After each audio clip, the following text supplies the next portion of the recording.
ગતિજ ઉર્જાના સંદર્ભમાં ધ બ્રોગલીની તરંગ લંબાઈ જોઈએ. આ નીટ એક્ઝામમાં ઘણી વખત આના રિલેટેડ ક્વેશ્ચન પૂછાય છે. તો ગતિ ઉર્જાના સંદર્ભમાં ધ બ્રોગલી તરંગ લંબાઈ. ગતિ ઉર્જાનું સૂત્ર આપ સૌ જાણો છો, જેને કાઇનેટિક એનર્જી કહેવામાં આવે છે. એટલે આપણે કે તરીકે લઈશું. કે is equal two 1/2 mv². Kinetic energy 1/2 m એટલે દળ, v એટલે વેગ, વેગનો વર્ગ. બરોબર. અચ્છા, આનો મતલબ એવો થયો કે કે ઇઝ ઇક્વલ ટુ 1/2 mv². બંને બાજુ m વડે ગુણી નાખીએ તો m into ke is equal to 1/2 m²v². m²v² ને આપણે સૂત્ર કરતા બનાવીએ m²v². તો 2 અહીંયા જતો રહે તો 2 into m into ke. તો mv બરાબર શું થાય? mv બરાબર બંને બાજુ વર્ગમૂળ લઈ લઈએ એટલે 2m ke. હવે આપ સૌ જાણો છો ધ બ્રોગલીની તરંગ લંબાઈ, બરોબર, કણ માટે. તો એના માટેનું સૂત્ર શું છે? તરંગ લંબાઈ ઇઝ ઇક્વલ ટુ લે હવે મારો વારો. આવું શીખવાડ્યું છે ને, લે હવે મારો વારો. એટલે lambda is equal two h/mv. mv ની કિંમત અહીંયા મૂકી દઈએ તો તરંગ લંબાઈ ઇઝ ઇક્વલ ટુ h/mv ની જગ્યાએ હવે મૂકીએ √2m ke. બરાબર. તો એક સૂત્ર આપણને મળ્યું કે તરંગ લંબાઈ કાઇનેટિક એનર્જી જ્યારે આપી હોય, સમજો કાઇનેટિક એનર્જી, અને એના ઉપરથી કોઈ કણની તરંગ લંબાઈ શોધવાની હોય તો આપણે ડાયરેક્ટ આ સૂત્ર વાપરીશું. Lambda is equal two h/√2 into m into કે. એમ જે તે કણ આપેલો છે એનું દળ છે. દળો હોય, પ્રોટોન હોય, ઇલેક્ટ્રોન હોય, ન્યુટ્રોન હોય, ગતિ કરતો દળ, એની ગતિ ઉર્જા આપેલી હોય તો કાઇનેટિક એનર્જી 2 વડે ગુણીને એનું વર્ગમૂળ લેવાનું, પ્લાન્ક અચળાંક વડે એને ભાગવાનું એટલે ડાયરેક્ટ તરંગ લંબાઈ મળે. આ તરંગ લંબાઈ વાળું સૂત્ર ક્યારે વાપરીએ છીએ આપણે? જ્યારે જે તે કણ હોય એનું દળ આપેલું હોય, એનો વેગ આપેલો હોય. સમજો વેગ અને ગતિ ઉર્જા જુદી જુદી છે, રાઈટ? તો અહીંયા વેગનો ઉલ્લેખ કરીને ગતિ ઉર્જાનું સૂત્ર મળેલું છે, અહીંયા માત્ર વેગ છે. તો જ્યારે તમને આ સૂત્ર આપણે ટેક્સ્ટ બુકમાં શીખી ગયા છો, બરોબર, અને ઘણા દાખલા પણ આપ સૌએ ગણ્યા છો અને હજુ ગણશો. તો લેમ્ડા એ પ્લાન્ક અચળાંક છે, એમ છે જે તે કણ છે એનું દળ છે, ઇલેક્ટ્રોન હોય તો એનું દળ ના આપેલું હોય તો આપ સૌ જાણો છો, અને વી છે એ વેગ છે એ આપેલો હશે. એના ઉપરથી તરંગ લંબાઈ શોધવાની, રાઈટ? અને આ ક્યારે વાપરીશું સૂત્ર? કાઇનેટિક એનર્જી આપેલી હોય ત્યારનું સૂત્ર છે. હવે તરંગ લંબાઈ ઇલેક્ટ્રોનની ડાયરેક્ટ પૂછે, બરોબર છે, કેટલી છે? તો તમારે ગણતરી અત્યારે આપણે કરીએ છીએ, તમારે એને યાદ પણ રાખી શકશો. કેવી રીતે? જો જ્યારે કોઈ કણ ક્યુ કુલમ જેટલો વીજભાર ધરાવતો હોય, એટલે હવે આપણે એવા કણની વાત કરીએ છીએ જે વીજભાર ધરાવતો હોય, રાઈટ? તો કણ ક્યુ કુલમ જેટલો વીજભાર ધરાવતો હોય, વી એની સ્થિતિ ઉર્જા હોય, ત્યારે તેની ગતિ ઉર્જા જે છે એનું સૂત્ર આવું છે, kinetic energy is equal to Q into V. આ વી એ સ્થિતિ ઉર્જા છે, ક્યુ એ વીજભાર છે કુલમમાં, રાઈટ? તો કાઇનેટિક એનર્જી જૂલમાં આપણને મળશે.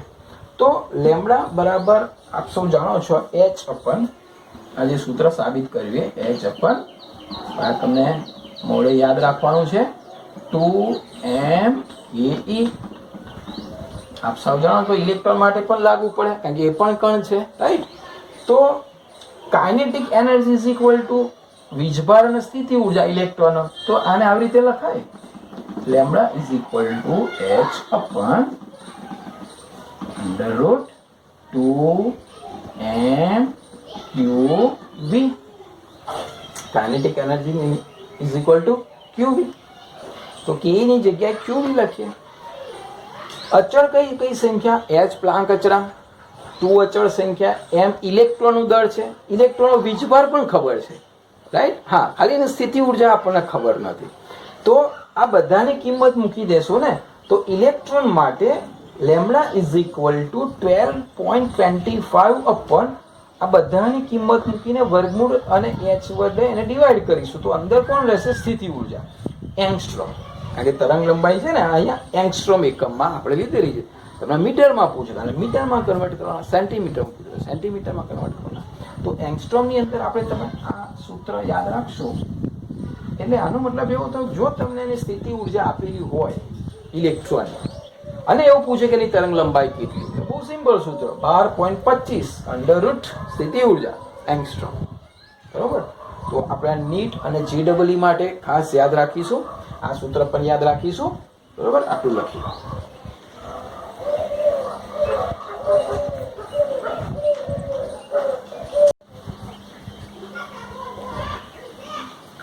આપણે ટેક્સ્ટબુકમાં હાઇઝનબર્ગનો અનિશ્ચિતતાનો સિદ્ધાંત શીખ્યા. બરાબર? આપ સૌ જાણો છો, એના દાખલા પણ ગણ્યા હશે. હવે એક પ્રશ્ન આવો પૂછાય છે કે સ્થાનની અનિશ્ચિતતા અને વેગમાનની અનિશ્ચિતતા સરખા હોય તો વેગમાં અનિશ્ચિતતા કેટલી? એટલે તો હાઇઝનબર્ગનો અનિશ્ચિતતાનો સિદ્ધાંત શું છે? આપ સૌને યાદ હશે. બરોબર? કે delta P into delta X greater than or equal to h upon 4 pi. આપ સૌ જાણો છો આ. બરોબર? આપ એ પણ જાણો છો કે ડેલ્ટા P શું છે? તો કે છે ડેલ્ટા P એટલે કે વેગમાન છે. એટલે વેગમાનમાં ફેરફાર, તો એને આપણે m ઇન્ટુ ડેલ્ટા V પણ લખીએ છીએ. કારણ કે આપ સૌ એ પણ જાણો છો કે P is equal to m. વેગમાન કોને કહેવાય? દળ ગુણ્યા વેગ. તેને આપણે વેગમાન કહીએ છીએ. તો delta P is equal to m delta V. એ કિંમત અહીંયા મૂકી દઈએ. બરોબર? અચ્છા, એ કિંમત મૂકતા પહેલા આ ચોખવટ કરતો કે સ્થાનની અનિશ્ચિતતા એટલે કોણ? Delta x. એ પણ જાણો છો, ડેલ્ટા x એ શું છે? સ્થાનની અનિશ્ચિતતા.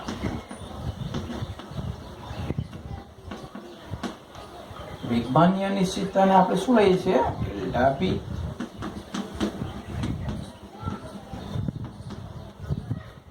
બંને તો સરખા આપેલા છે, એટલે કે delta P is equal to delta x. તો આ સૂત્રનું આવી રીતે લખવું કે delta P into delta P is equal two h અપન 4 પાઈ. આ સૂત્રને આ રીતે લખ્યું કારણ કે આ બંને સરખા છે. Delta P into delta P is equal two h અપન 4 પાઈ. પણ delta P is equal two m into delta V, એટલે કે m into delta V into m into delta V is equal two h અપન 4 પાઈ. એનો મતલબ એવો થયો કે m square into delta V square is equal two h અપન 4 pi. h અપન 4 પાઈ. આપણે શું પૂછ્યું છે? વેગમાં અનિશ્ચિતતામાં વેગ કોણ છે? Delta V. એટલે કે એને સૂત્ર કરતા બનાવીએ. માટે delta V square is equal two h અપન 4 pi m square. આ ડેલ્ટા V સ્ક્વેર, આ તો વેગનો સ્ક્વેર આવે. આપણે તો વેગમાં અનિશ્ચિતતા પૂછી છે, માટે delta V is equal two અહીંયા વર્ગમૂળમાં h અપન 4 પાઈ m સ્ક્વેર. માટે delta V is equal two, ચલો ઉપર 1 નું વર્ગમૂળ બહાર 1 નીકળી જાય, 4 નું વર્ગમૂળ 2 અને m, એટલે 1 અપન 2m ઇન્ટુ વર્ગમૂળમાં h upon pi. Equal to delta V is equal to 1/2m into વેલ્યુમાં h/પાઈ. તો આ રીતે જવાબ શું આવશે? વેગમાં અનિશ્ચિતતા. હા, એક બે વખત પૂછાઈ ગયો છે એન્ટ્રન્સ એક્ઝામની અંદર કે આ બંને સરખા હોય તો એની ગણતરી આ રીતે થાય. અચ્છા, આ કિંમત એટલા માટે લખી છે કે જ્યારે અનિશ્ચિતતાના દાખલા પૂછાય, હાઇઝનબર્ગના અનિશ્ચિતતાના સિદ્ધાંત ઉપર, તો તે વખતે h/4 ની વેલ્યુ અચળ છે. આપ સૌ જાણો છો, h એટલે પ્લાન્ક અચળાંક, પાઈની વેલ્યુ પણ 3.14 આપ જાણો છો, અને 4. તો જો આની વેલ્યુ તમને પહેલેથી જ કેલ્સીથી કરી તૈયાર રાખી હોય તો હવે તમારે ખાલી આ બેની જ એક વેલ્યુ લઈ લે, બરોબર? એટલે જો ડેલ્ટા પી પૂછવું હોય તો આની વેલ્યુ આપી હશે, અને આ પૂછવું હશે તો ડેલ્ટા પી ની વેલ્યુ આપી છે. તો ખાલી અહીંયા છેદમાં જ લઈ જવાની છે, આના છેદમાં જ. કારણ કે ઓલરેડી h/4 આપણે એન્ટ્રન્સ એક્ઝામમાં એટલો સમય હોતો નથી કે આપણે એને ઝડપથી એટલે કેટલીક પદ્ધતિ હું તમને આપીશ જ્યારે આપણે પ્રોપરલી બધું નીટ પૂરું કરીશું, તમે MCQ સોલ્વ કરશો, બરાબર?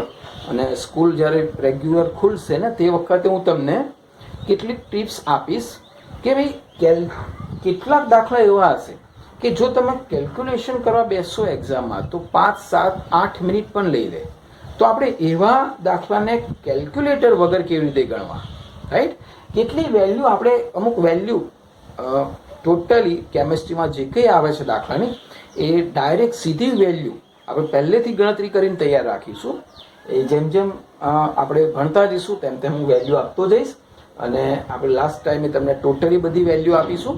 તો h/4 ની વેલ્યુ 0.527 × 10⁻34 જૂલ સેકન્ડ છે. એ સાઈડમાં આપણે યાદ રાખજો. 2-4 વખત તમારે દાખલાની અંદર સીધી જે વેલ્યુનો ઉપયોગ કરશો એટલે લગભગ એ તમને તૈયાર થઈ જશે, બરોબર? તો હાઇઝનબર્ગનો અનિશ્ચિતતાનો સિદ્ધાંત આપણે ટેક્સ્ટ બુકમાં શીખ્યા છો, એને એક્ઝામ્પલ પણ ગણ્યા છો આપ સૌએ. તો આ રીતે આવો એક પ્રશ્ન પણ પૂછાય છે.